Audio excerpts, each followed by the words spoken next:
أحمد موسى يعلن عن مفاجأة في الدعوة لمقاطعة النادي الأهلي بعد ظهور أبو تريكة في إعلان استاد الأهلي. شاهد التفاصيل.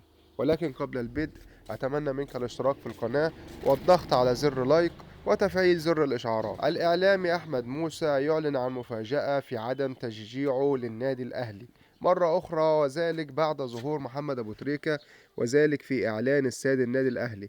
يبدو كده إن محمد أبو تريكة عامل مشكلة بالنسبة لبعض الناس بعد ما ظهر في إعلان استاد النادي الأهلي، إعلان القلعة الحمراء. لما ظهر أبو تريكة كأول نجم من نجوم النادي الأهلي في الإعلان، وبعد كده ظهر بعديه لاعيبة كتيرة جدا زي أسامة حسني وزي جilberto وزي محمد بركات. لكن يبدو أن الإعلامي أحمد موسى سيسير على نفس خطة الإعلامي عمرو أديب. أحمد موسى كتب على حسابه الرسمي على السوشيال ميديا: مصر فوق الجميع، المنتخب وكفاية كده، مصر فوق الجميع، رمضان كريم. وذلك في إشارة منه إلى إن هيشجع بس منتخب مصر ومش هيشجع النادي الأهلي.